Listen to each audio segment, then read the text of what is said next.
আজকে আমরা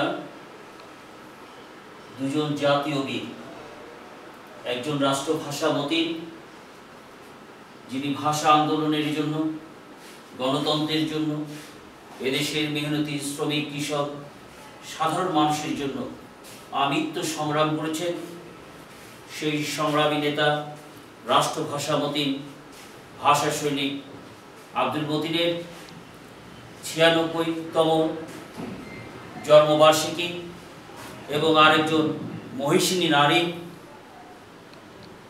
১৯৫২ সালের তৎকালীন সেই টকবুয়ে তরুণী, যিনি ভাষা আন্দোলনের সময় ১৪৪ ধারা ভেঙে রাষ্ট্রভাষা বাংলা চাই স্লোগান দিয়েছিলেন, সেই জাতীয় বীর, আমাদের ভাষা আন্দোলনের কিংবদন্তি রওশন বাচ্চু, তার প্রথম মৃত্যুবার্ষিকী উপলক্ষে আজকে আমরা বাংলাদেশ ন্যাপ যে স্মরণ সভার আয়োজন করেছে, সেখানে আজকের এই স্মরণ সভার সভাপতিত্ব করছেন বাংলাদেশ ন্যাপের সংগ্রামী মহাসচিব এম গোলাম মোস্তফা ভূঁইয়া।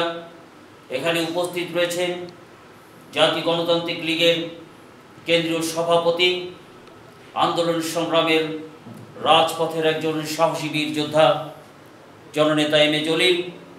এখানে উপস্থিত রয়েছেন বাংলাদেশ ন্যাপের কেন্দ্রীয় কমিটির অন্যতম ভাইস চেয়ারম্যান, আন্দোলন সংগ্রামের আরেকজন সাহসী যোদ্ধা, যিনি মজলুম জননেতা মাওলানা আব্দুল হামিদ খান ভাসানীর সাথে দেখা করা, কথা বলা এবং আন্দোলন করার সুযোগ হয়েছিল, বাবু শকর কুমার সাহা।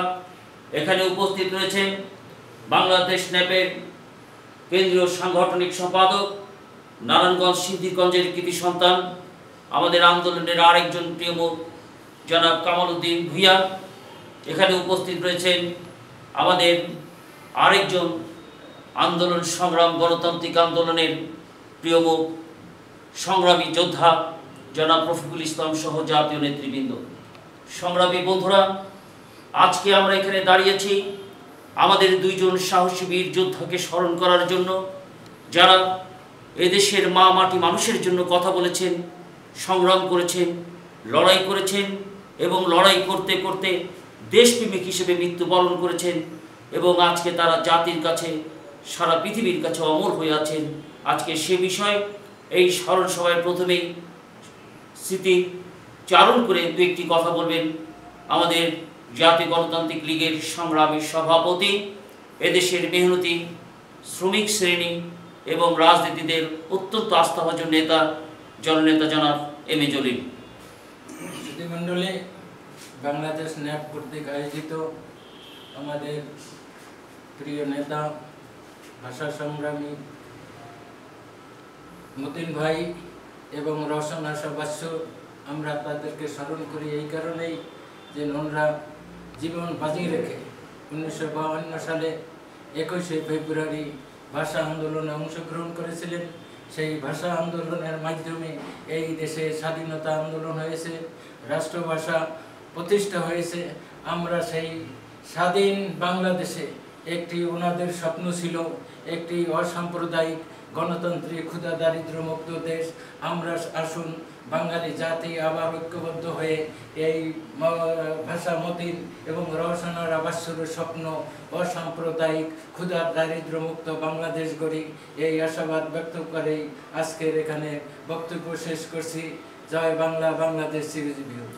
ধন্যবাদ এম এ জলিল, অত্যন্ত চমৎকারভাবে দুজন দেশপ্রেমিকের কথা বললেন, তাদের হৃদয়ের কথা বললেন, কিভাবে ভাষা আন্দোলন থেকে স্বাধীনতা, আজকে সেই স্বাধীনতার সুবর্ণ জয়ন্তীর দ্বার প্রান্তে আমরা দাঁড়িয়ে আছি। আজকে যেই স্বাধীনতার ৫০ বছর আমরা উৎসব মুখর আন্দোলনের মধ্যে দিয়ে পালন করব, যারা এই স্বাধীনতার প্রথম সোপান বা বীজ রোপণ করেছিলেন, সেরকম দুজন জাতীয় বীরের সামনে দাঁড়িয়ে আমরা এখন তাদেরকে স্মরণ করতে পেরে আমরা সত্যি গর্বিত, আনন্দিত এবং তাদের প্রতি আমরা সত্যি তাদের যে অর্জন, যে অবদান, সেই অবদানের প্রতি আমরা সবসময় তাদেরকে শ্রদ্ধা করে স্মরণ করব। এই পর্যায়ে আজকের এই আয়োজনে এই স্মরণ সভা স্মৃতি চারণ অনুষ্ঠানের সভাপতিত্বের বক্তব্য রাখবেন বাংলাদেশ ন্যাপের সংগ্রামী মহাসচিব, এদেশের একজন নন্দিত প্রখ্যাত কলম যোদ্ধা, প্রত্যেকটি বিষয় যিনি অত্যন্ত হৃদয়ের গভীর থেকে শিকড় থেকে বেড়ে জাতির সামনে তার লিখনির মাধ্যমে প্রকাশ করেন, আমাদের অত্যন্ত সাহসী সংগ্রামী কলম যোদ্ধা বাংলাদেশ ন্যাপের মহাসচিব জনাব এম গোলাম মোস্তফা ভূঁইয়া। ধন্যবাদ। রাষ্ট্রভাষা মতিনের 94তম জন্মবার্ষিকী এবং ভাষা সৈনিক রহস্যনারায়ণ বাচ্চুর প্রথম মৃত্যুবার্ষিকী উপলক্ষে আমরা তাদের অমর স্মৃতির প্রতি গভীরতম শ্রদ্ধা নিবেদন করছি। তাদের প্রতিকৃতিতে আমরা পুষ্পস্তবক অর্পণের মাধ্যমে শ্রদ্ধা নিবেদন করছি। আমরা যে কথাটি একেবারে সংক্ষেপে বলতে চাই, এ সরকার মুক্তিযোদ্ধাদেরকে যথাযথভাবে সম্মান দিয়েছেন। বাংলাদেশের গত 50 বছরে সকল সরকারের মুক্তিযোদ্ধাদের তালিকা প্রণয়ন করেছেন, রাষ্ট্রীয় মর্যাদা দিয়েছেন এবং এই সরকার সে মুক্তিযোদ্ধাদেরকে চূড়ান্ত সম্মানের জায়গায় নিয়ে গেছে। আমরা আজকের এই সংক্ষিপ্ত আলোচনা থেকে মাননীয় প্রধানমন্ত্রীর কাছে আহ্বান জানাবো, 1952 সালের যে ভাষা আন্দোলনের মধ্য দিয়ে বাংলাদেশের স্বাধীনতার বীজ বপিত হয়েছে, যে ভাষা আন্দোলনের মধ্য দিয়ে এদেশের তরুণ সমাজ, নতুন প্রজন্ম জেগে উঠেছে স্বাধীন সার্বভৌম বাংলাদেশ প্রতিষ্ঠার জন্য তৈরি হয়েছে মানসিকভাবে, যে ভাষা আন্দোলনের নেতৃত্ব দিয়েছেন মজলুম জনতা মাওলানা আব্দুল হামিদ খান ভাসানী, বঙ্গবন্ধু শেখ মুজিবুর রহমান, অলিহাদ, রাষ্ট্রভাষা মতিন সহ আরও অনেকেই।